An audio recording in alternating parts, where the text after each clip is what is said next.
apa orang kata, semalam lah, ni cerita saya semalam. Saya tengah live, ada kot dalam ni Napi kan. Sebelum tu saya nak cerita, okay, saya boleh jalur last sekali lah. Malam tadi Hanafi ni dekat TikTok ada yang guna nama Hanafi. So malam tadi kita bercerita lah. Ni saya saja nak bawa cerita ni supaya jadi panduan kepada kita semua. Boleh potong part ni lah. Nafi ni dia selalu komen dekat saya punya TikTok saya. Dia selalu macam kutuk lah Pakatan Harapan kencing, Pakatan Harapan hancing, Pakatan Harapan tak guna. Dia selalu sebut macam tu lah. Tapi dia ni orang yang baik. Dia ni budak yang baik, saya tahu. Dan dia kata dia dulu pernah jadi jentera Abdullah Sani dekat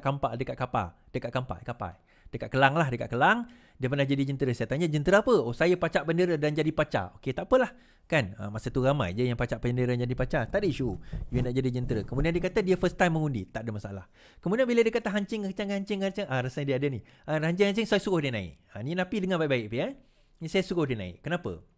Bila dia naik, saya kata macam ni lah Pi. Kau kata hancing kencing Pakatan Harapan ni.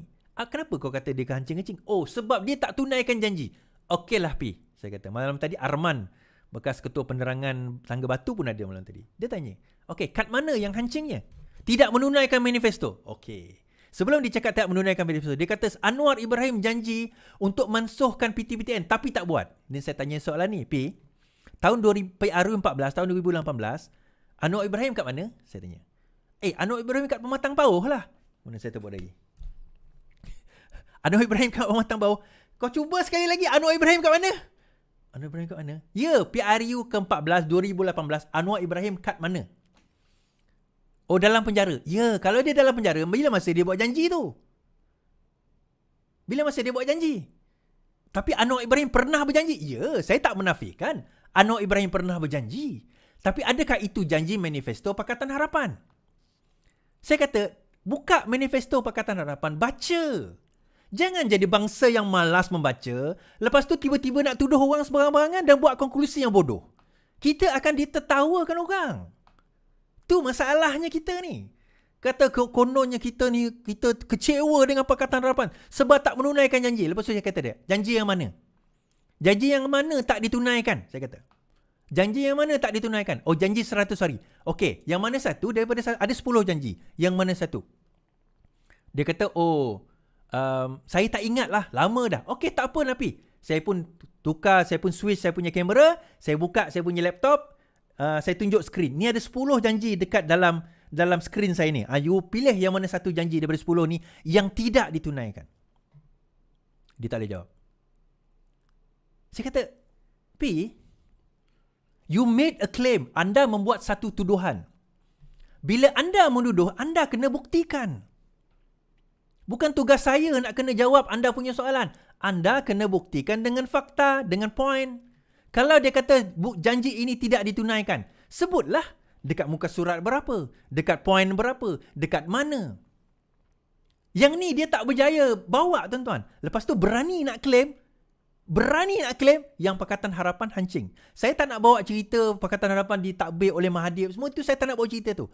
And then yang kedua, paling tidak logik bila orang UMNO PAS bersatu, kata utama orang bersatu lah, tolak tepi orang bersatu. Kalau Macai UMNO dan PAS kata bahawa Pakatan Harapan mungkir janji dalam pilihan raya dalam manifesto, paling saya kata tidak logik.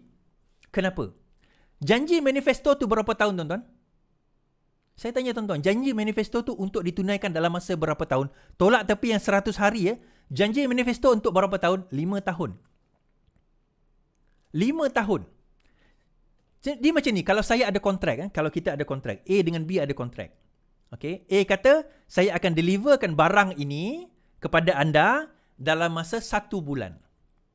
Okay? Dalam masa 1 bulan. Okay? Tempoh dia apa tadi? Tonton tempoh berapa kontrak itu tadi? 1 bulan.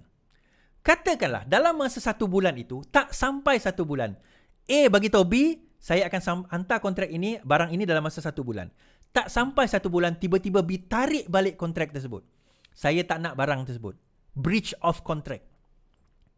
Adakah tiba-tiba bila breach of contract, dia tak nak barang itu, tak sampai 1 bulan, tiba-tiba A saman B. Ini biasa kalau sebab buat kontrak dia tahu.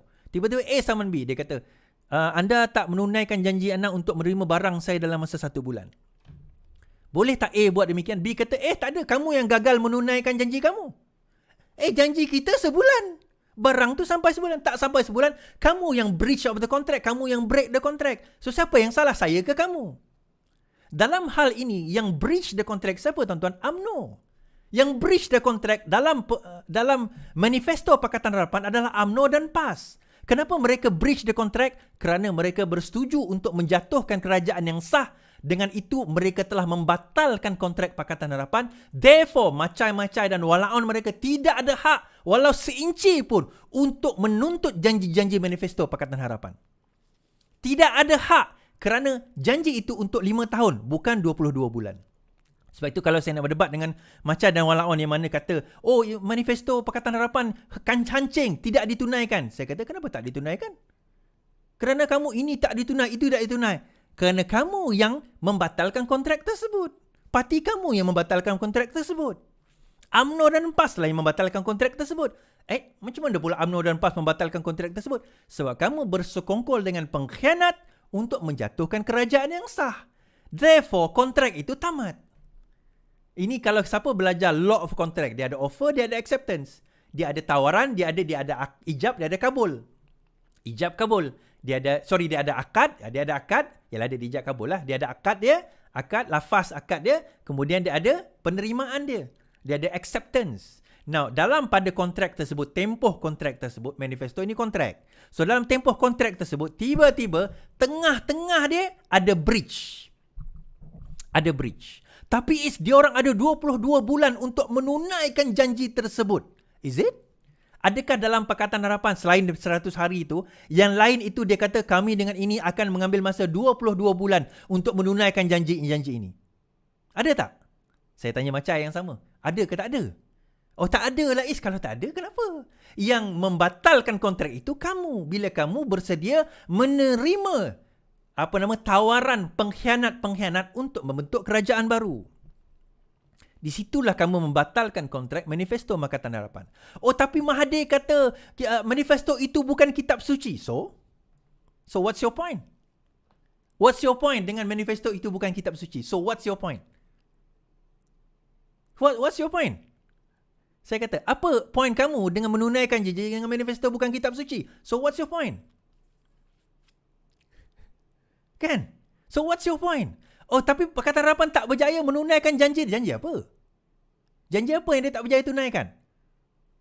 Janji apa yang dia tak berjaya tunaikan? Sebab itu tuan-tuan, ni nak cara jawab dia orang. Senang je. Kalau dia kata Pakatan Harapan tidak berjaya menunaikan janji manifesto kepada dia. Okey. Yang mana? Yang mana satu? Saya boleh kata daripada 10 janji 100 hari, ada satu tak ditunaikan. Tak sempat. Lambat. Apa dia? Iaitu menghapuskan hutang Felda. Yang tu tak ditunaikan. Bukan sebab tak nak ditunaikan. Nak menghapuskan hutang Felda ni dia kena melalui kabinet. Tak sempat jatuh kerajaan. Tetapi terhapus tak hutang Felda baru-baru ini, tahun 2021, kerajaan Ismail Sabri kot ke Muhyiddin Yassin. Muhyiddin Yassin telah pun menghapuskan, walaupun tak semua, sebilangan hutang Felda. Itu janji siapa tuan-tuan? Itu janji siapa? Janji Pakatan Harapan. Telah ditunaikan oleh Muhyiddin Yassin. Yang juga dulu sebahagian daripada Pakatan Harapan. So maksudnya benda itu boleh dilakukan? Boleh. Tapi dia lakukan bila? 2021. So even Muhyiddin Yassin pun ambil masa nak hapuskan. Maksudnya boleh ditunaikan. Kan? So apa lagi hujah anda? Apa lagi hujah anda? So akhirnya dia akan kata, DAP ni racist. DAP ni PKR ni Islam liberal. Itulah hujah yang paling hebat di dalam kepala otak dia yang kosong itulah. Itulah hujah dia paling hebat. Kan? Lain daripada itu tak ada. Macam semalam ada orang tulis, I cert. Kemudian tiba-tiba dia kata I cert ni akan menghapuskan ketuanan kesultanan dan juga sultan-sultan Melayu. Saya kata, kau faham tak I cert tu apa? Kau baca tak I cert tu apa? Kau faham tak ICERD tu maksud dia apa? Dan apa yang I cert perjuangkan? Kau faham ke? Kau faham tak statut Rom tu apa? Kita ni kena mempertahankan kerana statut Rom Kamu faham tak statut Rom itu apa? Sebab itu kesimpulannya tuan-tuan, ini saya punya quotation, ubat kepada kejahilan adalah dengan membaca dan bertanya. Tak tahu tanya, jangan jadi bodoh. Tak tahu tanya, jangan nampak bodoh. Membaca, baca, read. And then you make a conclusion. And then you make that conclusion. Macam awak down ke? Kan? Macam awak down ke?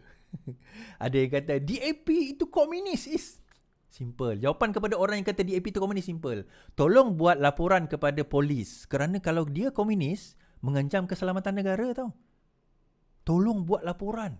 Tolong. Kenapa daripada sampai sekarang tak ada macam yang berani buat laporan polis terhadap DAP? Kenapa? Kamu cakap je dekat komen ni. Oh, macam DAP tu komunis. Tapi tak ada seorang pun. Komunis ni tuan-tuan.